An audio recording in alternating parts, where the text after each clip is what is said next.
దేవుని పరిశుద్ధమైన నామమునకు స్తోత్రములు. ఈ ఆరాధనకు కూడి వచ్చిన మీ అందరికీ ప్రభు పేరిట నా హృదయపూర్వకమైన వందనాలు చెల్లిస్తున్నా. ప్రజలాడు హల్లెలూయా. కీర్తన గ్రంథము 33 వచనం. ఆయనను గూర్చి నూతన కీర్తన పాడుడి, ఉత్సాహ ధ్వనితో ఇంపుగా వాయించుడి. చాలు. చలలు పైకెత్తి నా వైపు చూస్తూ చాలా జాగ్రత్తగా నా మాటలు గమనించాలి. ఈ వాక్య భాగాన్ని మనం గమనించినట్లయితే వాక్య భాగములో కీర్తనకారుడు ఇలా వ్రాస్తూ ఉన్నాడు. నూతన గీతము పాడాలంట దేవునికి. అది ఎలా ఉండాలి అంటే ఇంపుగా ఉండాలంట. వాయిద్యములు వాయించాలి. ఎలా ఉండాలంట? ఇంపుగా ఉండాలంట. ఇంపుగా అంటే దాని అర్థం ఏంటంటే, 1 ఆకర్షణీయముగా, 2 రుచిగా, 3 సంతోషముగా, 4 నేర్పుగా, 5 అంగీకారమగునట్లు, దేవుడు ఇష్టపడినట్లుగా. పాటలు పాడాలి, దేవునికి ఇంపుగా ఉండాలంట. వాయిద్యములు వాయించాలి, దేవునికి ఇంపుగా ఉండాలంట, మనుషులకు కాదు. మరి ఇంపుగా మనము పాటలు పాడినప్పుడు, ఇంపుగా వాయిద్యములు వాయించినప్పుడు, ఇంపుగా దేవుని కార్యాన్ని చేసినప్పుడు దేవుడు మనల్ని ఎలా దీవిస్తాడు? చాలామంది పాటలు పాడుతూ ఉంటారు. బాలసుబ్రహ్మణ్యం పాటలు పాడతాడు. ఆయనలాగా మనం ఎవరం కూడా పాడలేము. వాస్తవా కదా? చాలా బాగా పాడతాడు బాలసుబ్రహ్మణ్యం పాటలు. దేవుడు పాటలు కూడా పాడాడు. తల్లిలా లాలించును, ఆయన పాడింది. తండ్రిలా ప్రేమించును, ఆయన పాడుతుంటే ఆ పాట కళ్ళు ముంటి నీళ్ళు తిరుగుతాయి. అంత బాగా పాడాడు. కానీ పరలోక రాజ్యానికి వెళ్ళాల. 1000 కోట్లు ఆస్తుంది. ఉపయోగం ఏమన్నా? పాటలు పాడినంత మాత్రాన పరలోక రాజ్యానికి వెళ్ళరు. వాయిద్యములు వాయించినంత మాత్రాన పరలోక రాజ్యానికి వెళ్ళలేరు. పాటలు పాడినా, వాయిద్యములు వాయించినా, వాక్యమే చెప్పినా, వాక్యమే చదివినా, పరిచర్య చేసినా, దేవుని కార్యము ఏది చేసినా ప్రతిఫలము మనకు రావాలంటే, దేవుడు మనల్ని దీవించాలంటే అది ఇంపుగా ఉండాలి దేవునికి. ఏదో పాడుతున్నానంటే పాడటం కాదు, ఏదో వాయిద్యులు వాయిస్తున్నానంటే వాయించడం కాదు, వాక్యం ఏదో చెప్తున్నానంటే చెప్పడం కాదు. ఏది చేస్తున్న దేవుని కార్యము దేవునికి ఇంపుగా ఉండాలి, దేవునికి ఆకర్షణీయంగా ఉండాలి, దేవునికి నచ్చేటట్లుగా ఉండాలి, దేవుడు అంగీకరించేటట్లుగా ఉండాలి, దేవునికి అది స్వీట్గా ఉండాలి, దేవునికి అది ఇష్టంగా ఉండాలి. అలా చేయాలి. మనుషులకు నచ్చకపోవచ్చు, కానీ దేవుడికి ఒక్కడికి నచ్చితే చాలు. ఎవరికి నచ్చపోయినా పర్వాలేదు. మనం చేసే కార్యము దేవునికి ఇంపుగా ఉండాలి. పాటలు పాడుతున్నాం, అయితే మనము పాడే పాట దేవునికి ఇంపుగా ఉండాలి అంటే కొత్త పాట పాడాలంట. క్రొత్త పాట పాడినప్పుడే దేవునికి ఇంపుగా ఉంటుంది. ఈ మాట చెప్తూ ఉండగానే మీరు అనుకోవచ్చు, కొత్త పాట అంటే ఈ సంవత్సరం వచ్చిందే, యేసయ్య నీతో బంధం, ఆ పాట పాడితే సరిపోతే మిగిలిన పాటలు పాడుకున్నాం అనుకుంటున్నారు. ఆత్మీయ అర్థం అది కాదు. ఆత్మీయ అర్థం వేరుగా ఉంటుంది. మీకు అర్థమయ్యేది చెప్తా. ఇప్పుడు మీ ఇంట్లో మీ భర్త లేకపోతే మీ నాన్న, మీ అమ్మ ఎప్పుడు వాళ్ళు సంపాదించుకుంటున్నారు, వీళ్ళు సంపాదించుకుంటున్నారు, మనం ఎప్పుడు సంపాదించుకోలేదు. రోజు మీ నాన్న ఇలా అంటున్నాడు అనుకో, మీ అమ్మ ఏమనేటప్పుడు, అయ్యా ఇంకదే పాట, ఎప్పుడు వాడు సంపాదించుకుంటున్నారు, వీళ్ళు సంపాదించుకుంటున్నారు, వాడు వీళ్ళు సంపాదించుకుంటున్నారు, ఇక మమ్మల్ని ఏం చేయమంటే చెప్పు, మేము కూడా రాత్రి మూలు కష్టపడుతున్నాం కదా అంటుంటారు. అంటే ఇది వాస్తవం పాట, అది పాట కాదు, అది మాట అని పాటలాగా ఉంది. అలాగే పాట అనగానే అది పాటే అనుకోకూడదు. ఇక్కడ పాట అంటే మాట అని అనుకోవాలి. మనం మాట్లాడే మాట దేవునికి ఇంపుగా ఉండాలి, ఇష్టంగా ఉండాలి. మనం మాట్లాడే మాటలు దేవునికి ఇష్టంగా ఉంటున్నాయా? దేవుడు ఇష్టపడేటట్లుగా మనం మాట్లాడుతున్నామా అని ఆలోచించుకోవాలి. మన పాట అయినా లేదా మన మాట దేవునికి ఇంపుగా ఉండాలి. దేవునికి ఇంపుగా ఉండాలి అంటే అది కొత్త పాట అయి ఉండాలంట, అది క్రొత్త మాట అయి ఉండాలి. దావీదు రాజు పాటలు రాసి పాడుకున్నాడు. ఇప్పుడు మనం ఏం చేస్తున్నాం? వాటిని పాడుతున్నామా? ఆయన ఏ పాట ఏ రాగంలో పాడాడో రాగం మనకు తెలియదు. అందుకని మనం దానిని మాటల్లాగా చదువుతున్నాము, కానీ అది దావీదు యొక్క పాటని మాటలాగా చదువుతున్నాము. పాట అంటే మాట అనుకుందాం. ఇప్పుడు దేవునికి ఇంపుగా ఉండాలి మా పాట లేదా మన మాట. దేవునికి ఇంపుగా ఉన్నప్పుడే దేవుడు దీవిస్తాడు. దేవునికి ఇంపుగా ఉండాలి అంటే అది కొత్త పాట అయి ఉండాలి, లేదా కొత్త మాట అయి ఉండాలి. అప్పుడు అది దేవునికి ఇంపుగా అనిపిస్తుంది, దేవుడు దీవిస్తాడు. కొత్తగా ఉండటం అంటే ఏంటి? దేవుడు అన్నాడు, చదవండి ఆ మాటలు, కొరింథీయులకు రాసిన 2వ పత్రిక 5వ అధ్యాయము 17వ వచనం. కాగా ఎవడైనను క్రీస్తునందు ఉన్న ఎడల వాడు నూతన సృష్టి, పాతవి గతించెను, ఇదిగో క్రొత్తవాయను. చాలు, పాతవి గతించిపోవాలి, క్రొత్తగా మారాలి. ఒక క్రొత్త జీవితాన్ని ప్రారంభించి నువ్వు పాట పాడినా, వాయిద్యం వాయించినా, పరిచర్య చేసినా, ఏది చేసినా దేవునికి అది ఇంపుగా ఉంటుంది. దేవునికి స్తోత్రం. ఇక్కడ క్రొత్త పాట పాడాలి అంటాడు, అది ఇంపుగా ఉండాలి అంటాడు. అంటే క్రొత్త జీవితం నువ్వు ప్రారంభించాలి, పాత జీవితాన్ని విడిచిపెట్టాలి. బాప్తిసం తీసుకోకపోతే ఏ మాటలు ఉన్నాయో, బాప్తిసం తీసుకున్న తర్వాత ఇక ఆ మాటలు ఉండకూడదు. చిన్నప్పటి నుంచి నీలో ఉన్న మాటలు, పాత అలవాట్లు, పాత ఆచారాలు, పాత పద్ధతులు అన్నీ ఆ నీళ్ళలో మునిగినప్పుడు అక్కడ సమాధి చేసి క్రొత్తగా పైకి లేవాలి. అది బాప్తిస్టులో ఉన్న అనుభవం. ఇలా క్రొత్త జీవితాన్ని ఎప్పుడైతే మీరు ప్రారంభిస్తారో దేవుడు గొప్పగా దీవిస్తాడు. అందుకని అంటాడు దేవుడు, పాత తిత్తులలో క్రొత్త ద్రాక్ష రసము పోయకూడదు. పోస్తే ఏమైద్ది? బాగా పాత తిత్తి క్రొత్త ద్రాక్ష రసం పోయగానే ఏమైద్ది? ఆ పాత తిత్తి పిగిలిపోయి ద్రాక్ష రసం క్రింద పోద్ది, పాడైపోద్ది. అందుకని పాత తిత్తుల్లో క్రొత్త ద్రాక్ష రసము పోయకూడదు. అలాగే పాత జీవితం ఉన్న వాళ్ళకి క్రొత్త ఆశీర్వాదాలు దేవుడు ఇవ్వడు. ఇస్తే ఆశీర్వాదం పాడైపోద్ది. ఇంకా నీకు అర్థమయ్యేది చెప్పాలంటే, డబ్బులు లేక వారానికి ఒకసారి తాగుతున్నాడు అనుకో ఒకడు, వాడికి దేవుడు మంచి గవర్నమెంట్ ఉద్యోగం ఇచ్చాడు అనుకో, ఇక నెలకు వస్తుందిగా, నిద్రపోతున్నా కానీ అకౌంట్లో పడిపోతూ ఉంటాయి డబ్బులు. అతను ఏం చేస్తాడు? ఇంకా డబ్బులు లేక వారానికి ఒకసారి తాగుతున్నాడు, నెలకు ఒకసారి తాగుతున్నాడు. ఇప్పుడు డబ్బులు వచ్చినాయి కదా, రోజు తాగుతాడు. పాడైపోతాడు, బాగుపడతాడా? ఇంకా పాడైపోతాడు, త్వరగా చనిపోతాడు జబ్బును పడి. అందుకనే పాత జీవితం ఉన్న వాళ్ళకి దేవుడు క్రొత్త ఆశీర్వాదాలు ఇవ్వడు. క్రొత్త సంచిలో క్రొత్త ద్రాక్ష రసం పోస్తే ఆ సంచి బలంగానే ఉండిద్ది, పదిలంగా ఉండిద్ది, ద్రాక్ష రసం కూడా క్షేమంగానే ఉండిద్ది. అలాగే క్రొత్త జీవితం నువ్వు ప్రారంభించినప్పుడు దేవుడు క్రొత్త ఆశీర్వాదం నీకు ఇస్తాడు. కనుక ఆశీర్వాదం క్షేమంగా ఉంటుంది, దేవునికి మహిమ కలుగుతుంది. క్రొత్త జీవితం కలిగి ఉన్నాడు, త్రాగుడు విడిచిపెట్టాడు, అక్రమ సంబంధం విడిచిపెట్టాడు, సినిమా శకలను విడిచిపెట్టాడు. దేవుడు అతన్ని దీవించాడు. దీవించినప్పుడు అతను పాత జీవితంలోకి వెళ్ళడు కదా, ఆ డబ్బులన్నీ ఏం చేస్తాడు? జాగ్రత్తగా వాడుకుంటాడు, జాగ్రత్తగా వాడతాడు. కాబట్టి దేవునికి మహిమ కలిగిద్ది. పాత జీవితం ఉన్నప్పుడు దేవుడు డబ్బులు బాగా ఇచ్చాడా, ఆడింకా పాడైపోతాడు. మారిన తర్వాత దేవుడు ఇచ్చాడా, పాడైపోడు. అతను ఇంకా దేవుని స్తుతిస్తాడు, దేవుడిని ఇంకా గణపరుస్తాడు, దేవుడిని ఇంకా మహిమపరుస్తాడు, దేవుని పరిచర్య నిమిత్తం ఆ డబ్బులు వాడతాడు. అతను కూడా తన కుటుంబం కొరకు జాగ్రత్తగా ఖర్చు పెట్టుకుంటాడు. కనుక అతను బాగా దీవించబడతాడు. కాబట్టి అతని ద్వారా దేవునికి మహిమ కలుగుతుంది. అందుకని పాత తిత్తుల్లో క్రొత్త ద్రాక్షరసం పోయినంటాడు దేవుడు. క్రొత్త తిత్తులో క్రొత్త ద్రాక్షరసం పోస్తానంటాడు. ద్రాక్షరసం అంటే సంతోషం. పాత జీవితం ఉన్న వాళ్ళకి క్రొత్త ఆశీర్వాదాలు దేవుడు ఇవ్వడు. ఎన్ని సంవత్సరాల క్రితం నువ్వు బాప్తిసం పొందినా, ఎన్ని సంవత్సరాల నుండి దేవుని పరిచర్య చేస్తున్నా, ఎన్ని సంవత్సరాల నుంచి దేవుని మందిరానికి వస్తున్నా నువ్వు దీవించబడలేకపోతున్నావంటే కారణం ఇంకేదో కాదు. క్లియర్గా వాక్యంలో దేవుడు రాయించి పెట్టాడు. పాత జీవితం నీలో ఉన్నంత కాలము క్రొత్త దీవెనలు నీకు ఇవ్వడు దేవుడు.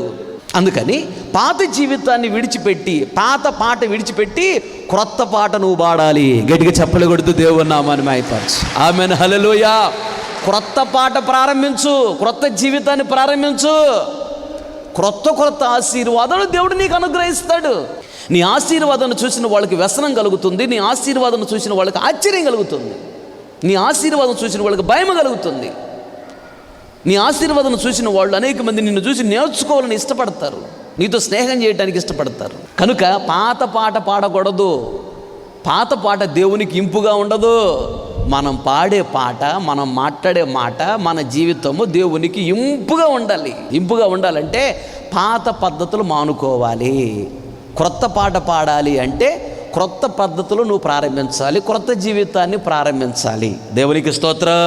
నీ స్వరము చక్కగా ఉందా లేదని దేవుడు చూడడు. పాట పాడేటప్పుడు నా పాట వినటానికి ఆ అబ్బాయి వచ్చాడా లేదా అని అమ్మాయి ఆ అబ్బాయిని చూసుకుంటా విత్తుకుంటా పాడుతుంది అనుకో, మనసంతా ఎక్కడుంది? ఇప్పుడు దేవుని పాటే పాడుతుంది. యేసయ్య నీతో బంధం విరజిమ్మే నాలో సుగంధం, అంటే మంచి సాక్ష్యాన్ని నాలో విరజిమ్మిందయ్యా, పెంచిందయ్యా, అభివృద్ధి చేసింది అంటూ ఆ అబ్బాయి వచ్చాడా లేదా, నా పాట వింటున్నాడా లేదా అని చూసుకుంటూ పాడుతుందంటే మనసు ఎక్కడుంది? ఆ అబ్బాయి మీద ఉంది. ఈ పాట దేవుడికి ఇంపుగా ఉండిద్దా? లేదా ఈ అబ్బాయి పాట పాడుతున్నాడు, ఆ అమ్మాయి వచ్చిందా రాలేదా నా పాట వినటానికి అని ఎత్తుక్కుంటూ చూసుకుంటూ పాడుతూ ఉన్నాడు. ఇది దేవుడికి ఇంపుగా ఉండిద్ది ఈ పాట? ఆ అబ్బాయి వింటున్నాడా, ఆ అమ్మాయి వింటుందే కాదు, కళ్ళు మూసుకొని పాట పాడేటప్పుడు యేసయ్య వింటున్నాడు నా పాట. ప్రజలాడు హల్లెలూయా. నీ వాయిస్ బాగలేదని జనాలు ఎగతాళి చేయవచ్చు. పాటలో ఉన్న అర్థాన్ని నీ జీవితానికి అన్వయించుకుంటూ, నీ జీవితానికి సరిపోల్చుకుంటూ, నువ్వు కన్నీరు మయమై ఆత్మతో సత్యముతో లీనమైపోయి పాటలో దేవుడితో నేను మాట్లాడుతున్నా, దేవుడు నేను మీ ఇద్దరు ఇంకెవరు లేరని చెప్పి నువ్వు ఎప్పుడైతే అలా పాడుకుంటూ పోతుంటావో నీ స్వరం బాగలేకపోవచ్చు, నువ్వు తాళంగా పాడలేకపోవచ్చు, స్కేల్లో పాడలేకపోవచ్చు, కానీ దేవునికి ఇంపుగా ఉండిద్ది. నీ పాట వినడానికి వస్తాడు. నీ పిల్లలకు సరిగా మాటలు రావు, మాట్లాడుతున్న ఇంటి పక్క వాళ్ళు అంటారు అయ్యా సార్లు ఆపయ్యా, అయ్యో ఆపయ్యా అని ఎగతాళి చేస్తారు. కానీ మీరైతే మరల పిల్లల్ని ఇదిగో చాక్లెట్ ఇస్తా, ఇదిగో బిస్కెట్ ఇస్తా, అమ్మాను నానాను అని మీరు కావాలని మళ్ళా మాట్లాడిస్తారు. వాళ్ళకి సరిగా మాటలు రావు. అత్త అనకుండా తత్తే అంటుంటాడు వాడు, అనగానే అత్త అంటున్నాడు చూడు.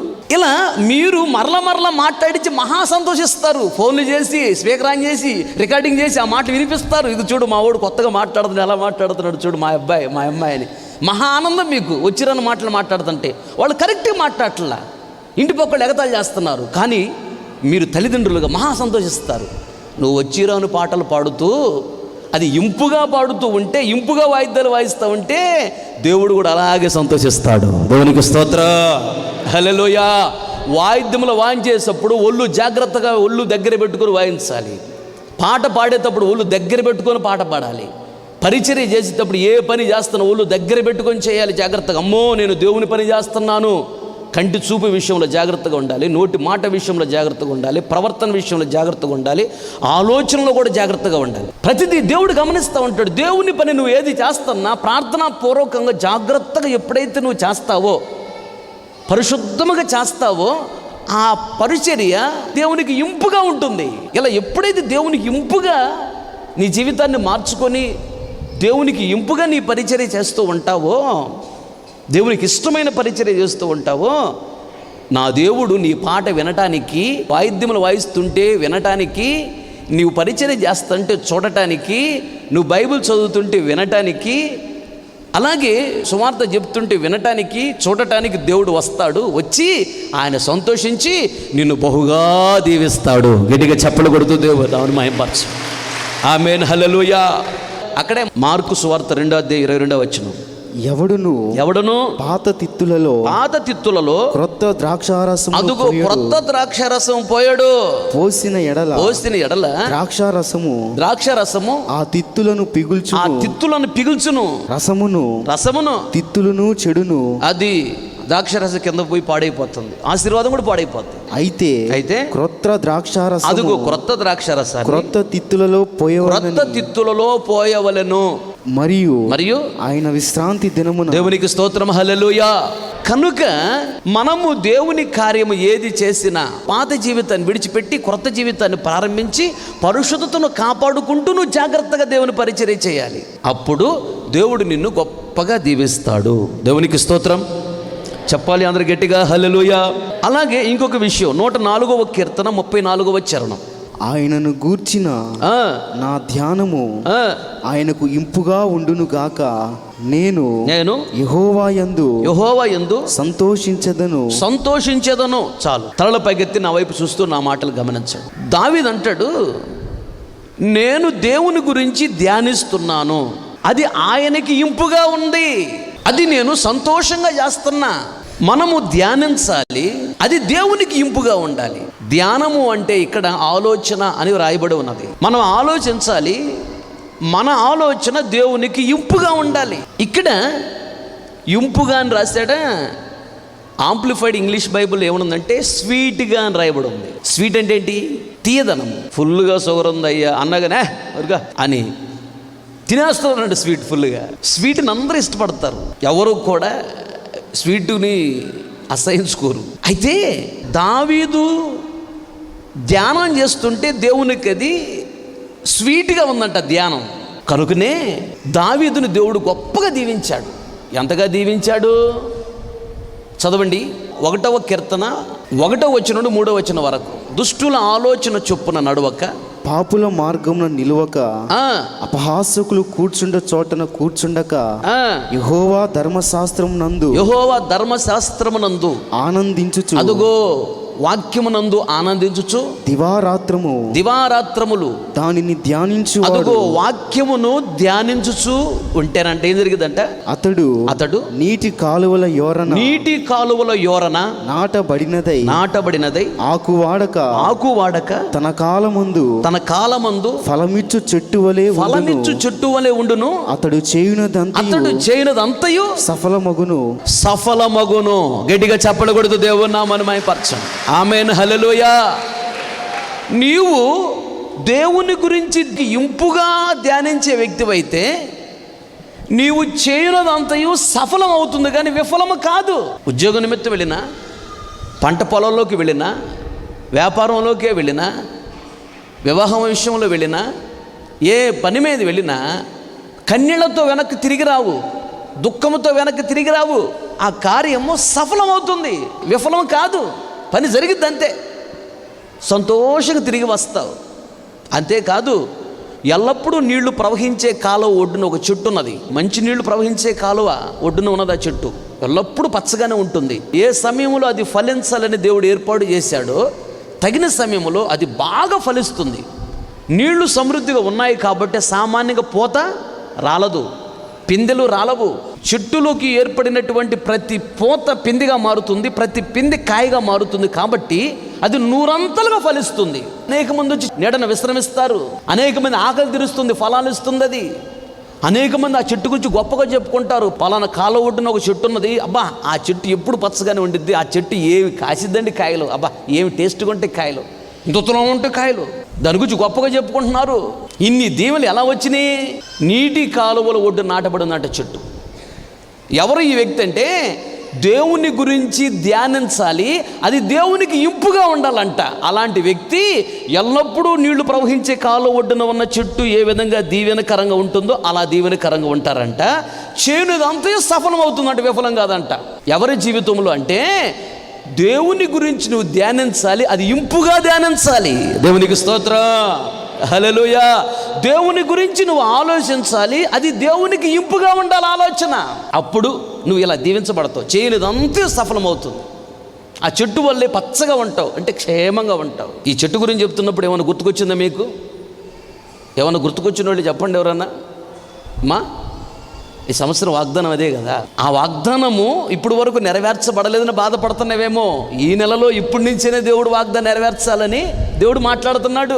క్షేమంగా ఉంటావు, నీ కుటుంబం క్షేమంగా ఉంటుంది, చిగురిస్తావు, ఫలిస్తావు, ఫలభరితమైన జీవితం, అంటే బాగా దీవెనకరంగా ఉంటావు.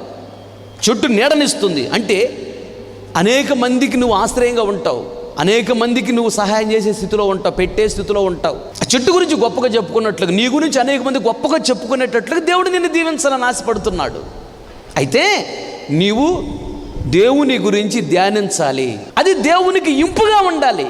అయితే దేవుడికి ఇంపుగా ఉండాలంటే మన ఆలోచన ఎలా ఉండాలి? ఎలా ఉంటే మన ధ్యానము దేవుడు ఇష్టపడతాడు? ఉదయం లేవగానే ప్రార్థన చేసుకోవాలి. ప్రార్థన చేసుకున్న తర్వాత నీకు ఆలోచన ఏమి రావాలంటే, త్వరగా నేను బట్టలు ఉతుక్కొని, త్వరగా అంట్లు కడుక్కొని, త్వరగా నేను వంట చేసుకొని ఏం చేయాలి? టీవీ పెట్టుకొని టీవీలో చెత్త చెదరం అంతా చూడాలి, అపవిత్రం అయిపోవాలి. ఏం చేయాలి? త్వరగా నేను పనులు చేసుకొని త్వరగా మోకరించి ప్రార్థన చేసుకోవాలి. ఇది నీ హృదయంలో ఉదయాన్నే ఉండవలసినటువంటి ఆలోచన. త్వరగా నేను పనులు చేసుకొని బాగా బైబిల్ చదువుకోవాలి. ఈరోజు ఇతరులను పిలిచి వాడికి సువార్త చెప్పాలి, దేవుడు చేసే అద్భుతాలు ఆశ్చర్యకాలే చెప్పాలి. త్వరగా పనులు ముగించుకొని నేను ఉపవాసం ఉండాలి, దేవుణ్ణి ఘనపరచాలి, దేవుణ్ణి మహిమపరచాలి, దేవుణ్ణి కన్నీళ్ళు పెట్టించకూడదు, దేవుణ్ణి దుఃఖపరచకూడదు, నా ప్రవర్తన ద్వారా దేవుడు తలదించుకోకూడదు, దేవునికి చెడ్డ పేరు రాకూడదు, నా ద్వారా మంచి పేరు తీసుకురావాలి దేవునికి. నేను బల నమ్మకమైన మంచి దాసుడా, బల నమ్మకమైన మంచి దాసురాలా అని దేవుడు నన్ను అనాలి, అలా నేను ప్రవర్తించాలి అని నువ్వు ఎప్పుడైతే ఇలా ఆలోచించుకుంటూ ఉంటావో దేవుని గురించి, అది దేవునికి ఇంపైనటువంటి ధ్యానము. దేవునికి స్తోత్రం. ఇలా దేవునికి ఇంపైన ధ్యానము ఎప్పుడైతే నువ్వు కలిగి ఉంటావో అప్పుడే దేవుడు నిన్ను దీవిస్తాడు. ఎల్లప్పుడూ నీళ్లు ప్రవహించే కాల ఒడ్డున ఉన్న చెట్టు ఎలా ఉంటుందో, ఎలా ఫలిస్తుందో అలా నువ్వు ఫలిస్తావు. చేయనిదంతయు సఫలమే, విఫలము కాదు. ఏ పని చేసినా ఆశీర్వాదం కలిసి వస్తుందంటే ఏమనుకుంటారు తెలుసు జనాలు? వామ్మో వీళ్ళకి ఏదో డబ్బుల మూట ఏదో దొరికినట్టుంది. ఏ మూట దొరకలా, పైనుండి వస్తూ ఉంటుంది. అది దేవుని కృప. ఒక్కొక్కసారి నా దగ్గర డబ్బులు ఉండవు, అసలు లేకపోయినా ఉన్నట్టుగానే కనపడతా. మనం మాట్లాడే మాటలైనా మన ప్రవర్తన అయినా దేవునికి అవమానం రాకూడదు. అలా ఆలోచించుకొని మనం మాట్లాడుతున్నప్పుడు, మనం ప్రవర్తిస్తున్నప్పుడు మన ఆలోచన, మన ధ్యానాన్ని దేవుడు గమనిస్తాడు. అప్పుడు దేవుడు మనల్ని ఎలా ఆనందింప చేయాలా, మనల్ని ఎలా సంతోషింప చేయాలా, మనల్ని ఎలా దీవించాలా, ప్రతి అవసరత తీర్చి మనల్ని ఎలా సంతోషింప చేయాలా అని దేవుడు కూడా మన గురించి ఆలోచిస్తూ ఉంటాడు. దేవునికి స్తోత్రం. చెప్పలందరూ గట్టిగా హల్లెలూయా. కనుక మన పాట, మన వాయిద్యములు, మన పరిచర్య, మన జీవితము దేవునికి ఇంపుగా ఉండాలి. రెండోది మన ధ్యానము, మన ఆలోచన దేవునికి ఇంపుగా ఉండాలి. అందుకని దేవుడి సంవత్సరం రాయించి పెట్టాడు. యేసయ్య నీతో బంధం విరజిమ్మె నాలో సుగంధం కలిగించే పరలోక భాగ్యం. పాడాలి. రవళించే ధరలో సౌభాగ్యం. నీవే నీవే నా ధ్యానము, నీకే నీకే నా గానము. నీవే నీవే నా ధ్యానము, నీకే నీకే నా గానము. యేసయ్య నీతో బంధం విరజిమ్మె నాలో సుగంధం. యేసయ్య నీతో బంధం. ఆమేన్. నేను చేసే ఆలోచన, నా పాట, నా పరిచర్య దేవునికి ఇంపుగా ఉన్నదా అని ఆలోచించుకుంటూ జాగ్రత్తగా నీవు చేసుకుంటూ వెళ్ళినప్పుడు దేవుడు నిన్ను ఎందుకు దీవించడు? దేవుడు ఎందుకు పిలిచాడు? ఆశీర్వాదములకు వారసులొకటికే మీరు పిలువబడ్డారు. పిలిచిందెందుకు? ఆశీర్వదించటానికి. మందిరానికి వచ్చినందుకు ఆశీర్వాదం పొందటానికి. అయితే ఆశీర్వాదం ఎలా వచ్చింది? వాక్యాన్ని విని నువ్వు సరి చేసుకున్నప్పుడు నీకు ఆశీర్వాదం వచ్చింది. ఎలా వచ్చావు అలా వెళితే ఉపయోగం లేదు. నీలో ఒక మార్పు రావాలి. అప్పుడే ఘనత. ఈ ఘనతను ఎవరికి వారు వహించుకొనరు, కానీ అహరోను పిలువబడినట్లుగా పిలువబడాలంట. సేవ అనేది గొప్ప ఘనత.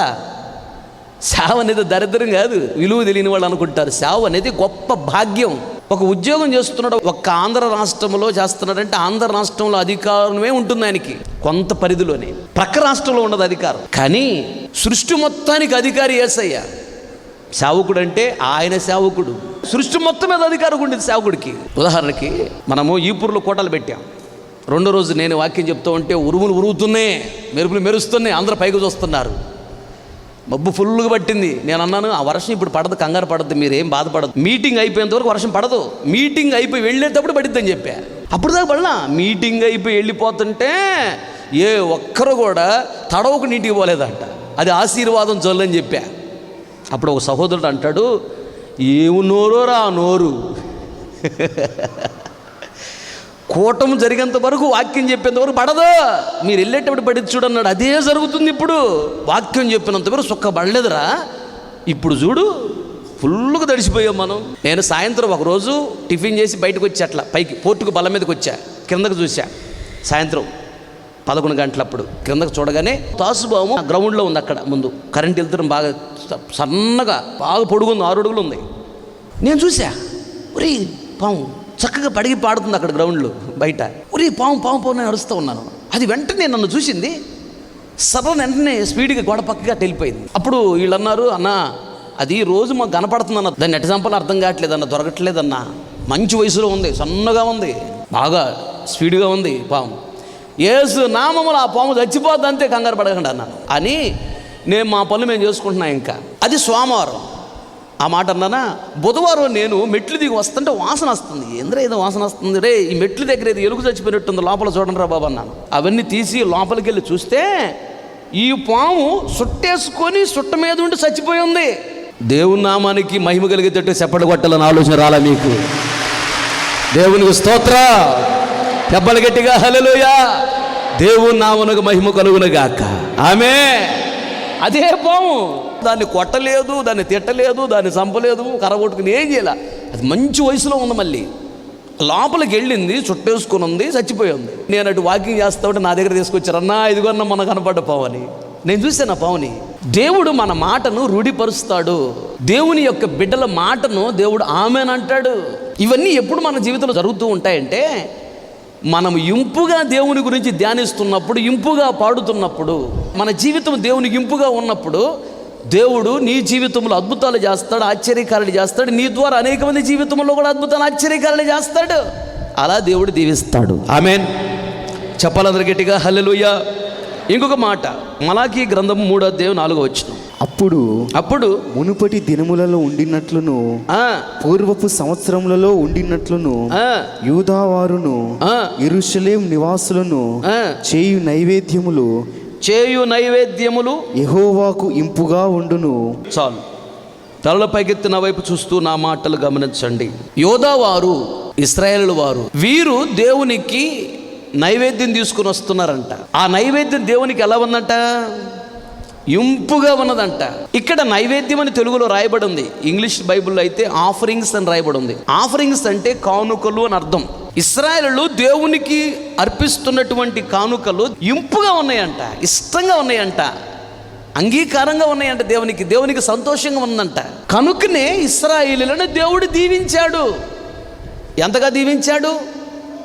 ప్రపంచంలో ఎన్నో జాతుల వారు ఉన్నా ఇశ్రాయేల్ లాంటి వారు మరొకరు లేరు. బైబిల్లో దేవుడే చెప్పాడు. ఇప్పుడు కూడా అదే జరుగుతుంది సమాజంలో. ఎన్నో టూరిజం ప్లేసులు ఉన్నాయి, కానీ ప్రపంచంలో ఎన్ని టూరిజం ప్లేసులు ఉన్నా యెరూషలేము అంత కాదు. యెరూషలేముకు వచ్చే జనము ఇంకా ఏ టూరిజం ప్లేస్కి వెళ్ళరు. ఎందుకంటే నేను వెళ్ళాను కాబట్టి చూసా, గుంపులు వస్తుంటారు రోజు. ప్రపంచ దేశాలలో ఉన్న అన్ని దేశాల వారు ఇంచుమించుగా ఏదో ఒక రోజు యెరూషలేమును చూడాలి, యేసయ్య పుట్టి పెరిగినటువంటి ప్రదేశం చూడాలి అని అక్కడికి వెళ్తారు. కనుకనే వాళ్ళు ఏ దేశానికి పనుల నిమిత్తం వెళ్ళాల్సిన అవసరం లేదు. ఆ రోడ్డు ప్రక్కనే చిన్న 4 చక్రాల బండి ఉండిద్ది. బండి పెట్టుకొని ఆ బండి మీద దీపవృక్షాలు, ఈ కీ చైన్స్ ఇలాంటి కొన్ని పెట్టుకుని రోడ్డు పక్కన నిలబడి ఉంటారు వాళ్ళు. అతను నమ్ముకుంటూ ఉంటాడా? వాళ్ళు ఎంత రేటు చెబితే అంత తెచ్చుకోవాలి మనం. ఎందుకంటే అది పవిత్రమైన స్థలంలో ఉన్న వస్తువులని ఒక గౌరవం మనకుంటుంది. కొనుక్కొచ్చుకొని పెట్టుకొని జాగ్రత్తగా వాడుకుంటూ ఉంటాం. పరిశుద్ధమైన స్థలంలో ఉన్న వస్తువు నేను తెచ్చుకున్నానని తృప్తి ఇప్పటికీ నా దగ్గర ఉంటాయి. నా కీ చైన్స్ నా అవే ఇక్కడ తెచ్చుకుని నేను వాడుతుంటా. 25 లక్షల రూపాయల కారు పక్కన పెట్టుకొని ఈ బండి మీద వ్యాపారం చేస్తూ ఉంటాడు. 4 చక్రాల బండి పెట్టుకుని బండి మీద వ్యాపారం చేసుకున్నట్టు ఇతను పేదోడు అనుకుంటావు. పేదోడు కాదు, అతను ప్రక్కనే 30 లక్షల రూపాయల కారు ఉండిద్ది, పార్కింగ్ చేసుకొని ఇక్కడ వ్యాపారం చేస్తుంటాడు. అంత బాగా దీవించాడు దేవుడు. ప్రపంచ దేశాలలో ఎక్కువగా పంటలు పండించే దేశం ఇజ్రాయెల్ దేశం. ఇజ్రాయెల్కి చాలా ప్రాముఖ్యత ఉన్నది, చాలా ఉన్నాయి చెప్పుకుంటా పోతే. వాళ్ళ లాంటి వారు మరొకరు లేరు. యాకోబు నీ భాగ్యం ఎంత గొప్పది, యెహోవా రక్షించిన నిన్ను పోలినవాడు ఎవడు అంటే యాకోబు లాంటి వాడు, లేదా యాకోబు మరొక పేరు ఇశ్రాయేలు. ఇశ్రాయేల్ లాంటి వాడు అనగా ఆ ఇశ్రాయేలీలు లాంటి వారు భూలోకంలో మరొకరు లేరంట. ప్రపంచమంతా వాట్సాప్ వాడుతున్నారా? ఇంచుమించుగా వాట్సాప్ మెయింటైన్ చేసేది ఎవరో తెలుసా? అమెరికాలో యూదులు. ఫేస్బుక్ ప్రపంచమంతా వాడతారు కదా, అది కనుక్కుంది ఎవరో తెలుసా? యూదులు. అమెరికా అంత అగ్రదేశము కావడానికి కారణం ఏంటి తెలుసా? ఎక్కువ ఉద్యోగస్తులు అక్కడ యూదులు ఉన్నారు. వాళ్ళు ఆలోచించి చెప్పి నడిపించేది. జ్ఞానం కలిగిన వాళ్ళు, బాగా తెలివైన వారు. చూడండి వాళ్ళని ఎలా దేవుడు దీవించాడు. నీలాంటి వాడు మరొకడు ఉండడు అన్నాడు దేవుడు. ప్రపంచంలో యూదులు లాంటి వాళ్ళు మరొకరు లేరు, చాలా తెలివైన వాళ్ళు. చుట్టుప్రక్కల ఇంచుమించుగా 17 దేశాలు ఉన్నాయి, శత్రు దేశాలు. ఏ ఒక్కరు కూడా వాళ్ళని ఏం చేయలేరు. చిన్న దేశం మళ్ళీ ఇది. వాళ్ళు ఎంత గొప్పవాళ్ళు కావటానికి కారణము, ప్రపంచంలో ఒక ప్రత్యేకమైన జనంగా వారు పిలువబడటానికి కారణము, ప్రత్యేకంగా వాళ్ళు దీవించబడ్డ కారణం ఏంటంటే వాళ్ళు దేవుడికి ఇచ్చే కానుకంట దేవునికి ఎలా ఉందంట? ఇంపుగా ఉందంట. దేవునికి స్తోత్రం, హల్లెలూయా.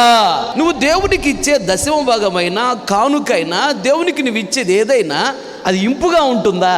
ఇంపుగా ఉన్నది అంటే, దేవునికి ఇష్టంగా ఉన్నదంటే, నువ్వున్న ప్రాంతంలో నిన్ను ఒక ప్రత్యేకమైన వ్యక్తిగా దేవుడు దీవిస్తాడు. నీలాంటి వారు మరొకరు ఉండరు. నీ దీవెన ప్రత్యేకంగా ఉంటుంది, నీ ఘనత ప్రత్యేకంగా ఉంటుంది, నీ ఆశీర్వాదం ప్రత్యేకంగా ఉంటుంది, నీ గౌరవం ప్రత్యేకంగా ఉంటుంది, నీ విలువ ప్రత్యేకంగా ఉంటుంది. అసలు నిన్నే ఒక ప్రత్యేకంగా ఉంచుతాడు అక్కడ. నీ భక్తి ప్రత్యేకంగానే ఉంటుంది. నీలాంటి వారు మరొకరు ఉండరు. అలా దీవిస్తాడు దేవుడు. అయితే నీవిచ్చే కానుక, నువ్విచ్చే దశమ భాగం అనే దేవునికి ఇంపుగా ఉండాలి. యవనోళ్ళ గురించి కాదు నేను మాట్లాడేది. యవనోళ్ళకి దేవుడు ఎట్లా ఇవ్వడు. దశమ భాగం దిగిపోతే పరలోక రాజ్యం ఉండదు. గుర్తుపెట్టుకోండి. నేనే తెస్తా. అవసరాన్ని బట్టి కానుక ఇవ్వని వ్యక్తికి దీవెన ఉండదు. దేవుడే చెప్పాడు, ఇవ్వండి మీకు ఇవ్వబడును అన్నాడు. నువ్వు ఇచ్చినప్పుడే దేవుడు నీకు ఇస్తాడు. అసలు దేవుని మందిరానికి నువ్వు వచ్చావంటే ఒట్టి చేతులతో కనపడకూడదు.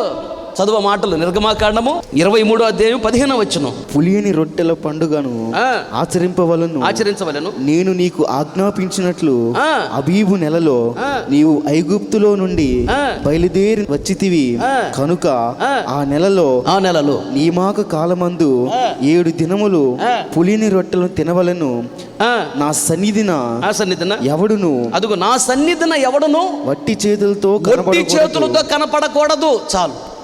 తలల పైకెత్తిన వైపు చూస్తున్న మాటలు గమనించు. దేవుని సన్నిధికి వచ్చిన నీవు ఒట్టి చేతులతో కనపడకూడదు. చిన్న పిల్లల చేత కూడా నువ్వు కానుక వేయించాలి. నువ్వు ఎంత వేస్తున్నావు అనేది ముఖ్యం కాదు.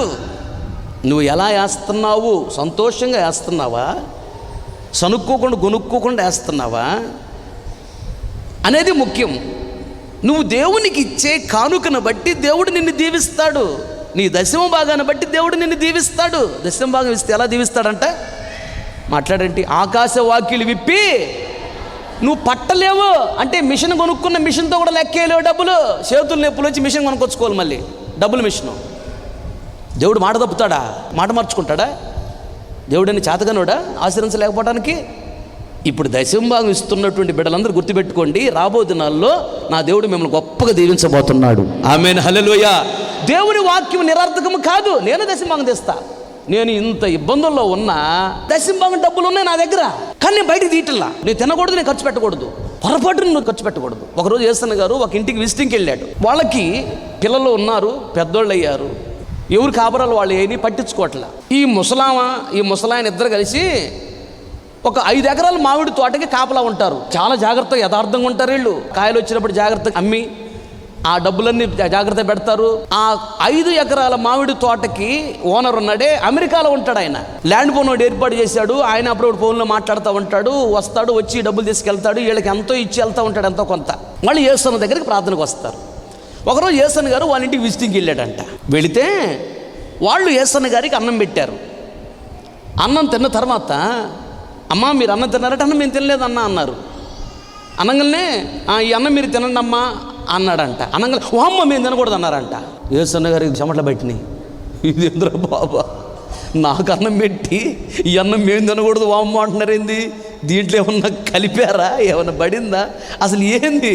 నాకు చాలా సేవ ఉంది, నేను చేయాల్సిన సేవ.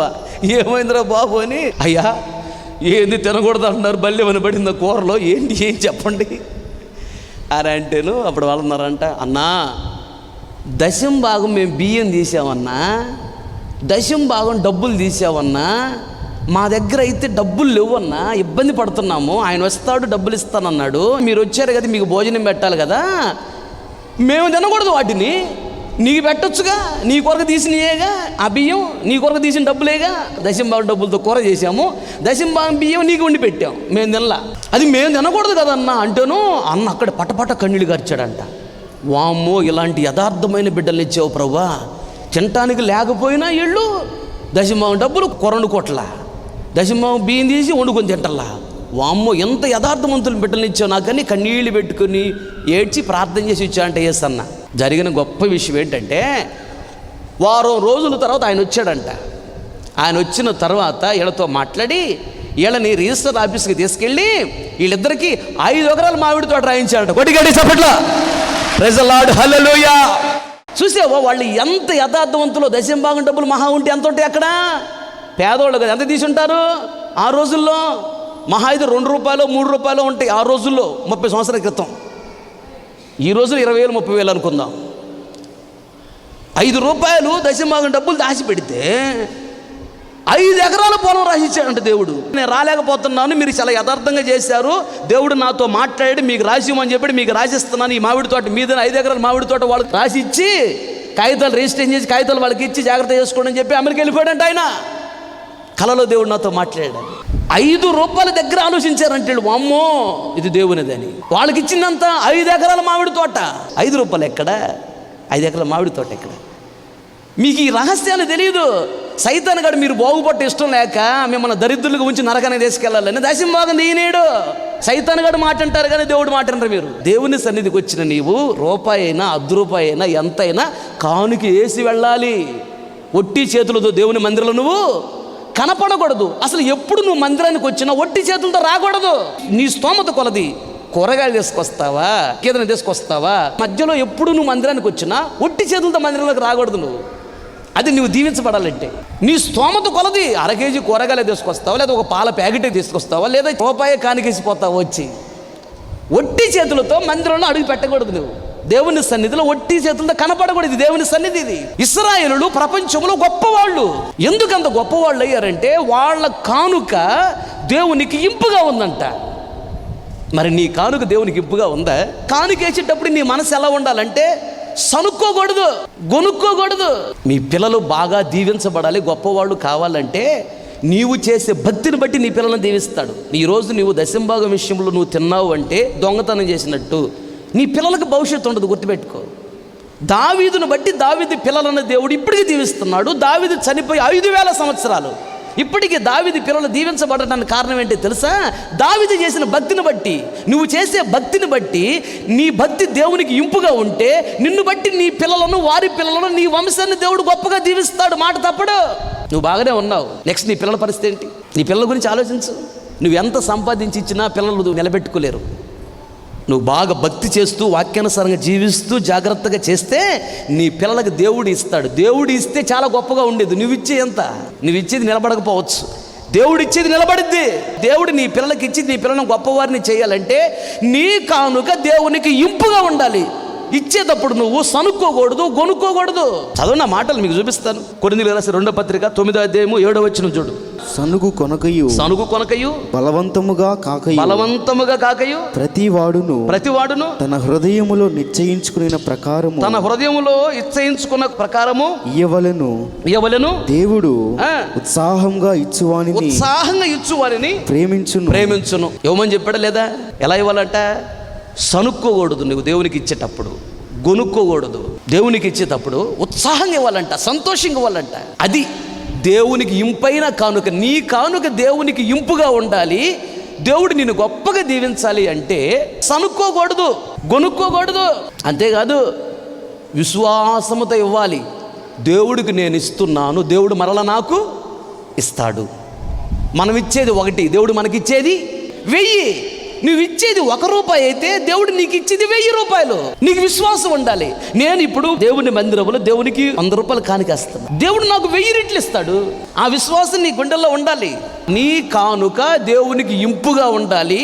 దేవుడు నిన్ను దీవించాలంటే, నీ పిల్లలను దేవుడు దీవించాలంటే సనుక్కోకూడదు, గొనుక్కోకూడదు, ఉత్సాహంగా ఇవ్వాలంట. దేవునికి స్తోత్రం. ఒక మాట చదువు 11:24 సామెతల గ్రంథం.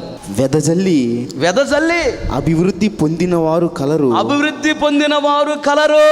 తగిన దానికంటే తక్కువ ఇచ్చి లేమికి వచ్చువారు కలరు.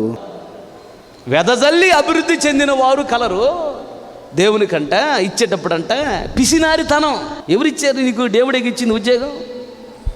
ఎవరిచ్చారు నీకు దేవుడికి ఇచ్చింది వ్యాపారం? దేవుడు ఇవ్వకపోతే కాళ్ళు చేతులు ఇవ్వకపోతే వ్యాపారం చేస్తావా? ఉద్యోగం చేస్తావా? కాళ్ళు చేతులు ఇవ్వకపోతే నిన్ను ఉద్యోగం పెట్టుకుంటాడా? చేతులు లేకపోతే వ్యాపారం చేయగలవా? తెలివితేటలు ఇవ్వకపోతే దేవుడు అసలు బతకగలవు? నువ్వు అన్నం తిందుకు రాయంటే బాత్రూంలోకి వెళ్తూ ఉంటాడు. ఎందుకంటే జ్ఞానం ఉండదు కాబట్టి. మంచి జ్ఞానం ఇవ్వబట్టే కదా ఈరోజు మనం ఏమై ఉన్నాం. కేవలం దేవుని కృపే కదా.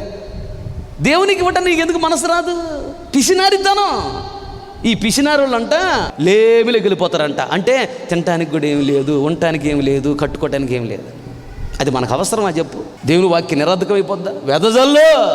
వెదజల్లి అభివృద్ధి పొందిన వారు కలరు. నువ్వు అభివృద్ధి పొందాలంటే నీ కానుక దేవునికి ఇంపుగా మార్చబడాలంటే వెదజల్లాలి. వెదజల్లటం అంటే పొలములో దున్నేటప్పుడు రైతు విత్తనాలు మొత్తం ఇలా చల్లుతారు, ఆ తర్వాత దున్నుతప్పుడు అట్లా ఇట్లా పడ్డ విత్తనాలన్నీ ఒక సాడులోకి వరుసలు వచ్చేస్తాయి, ఇట్లా అన్నీ బ్రతుకుతాయి.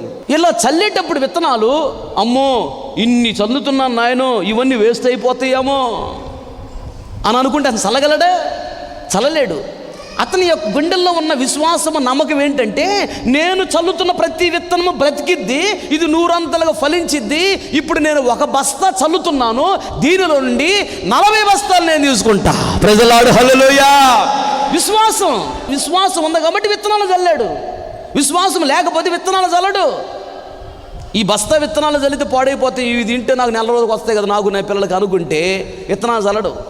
విశ్వాసం ఉంది, 10 బస్తా విత్తనాలు నేను విత్తుతున్నాను, 40 బస్తాలు నేను తీసుకుంటాను. విశ్వాసం ఉంది కనుకనే అతను వెదజల్లగలిగాడు. అలాగే నువ్వు ఎప్పుడైతే దేవునికి నేను ఇస్తున్నాను, దేవుడు నాకు 1000 రెట్లు ఇస్తాడు, దేవునికి నేను ఇస్తున్నాను, దేవుడు నాకు ఆకాశవాకిలి విప్పుతాడు అని విశ్వాసముతో నీవు దేవునికి దశమ భాగమైన కానుకైనా ఇవ్వాలి.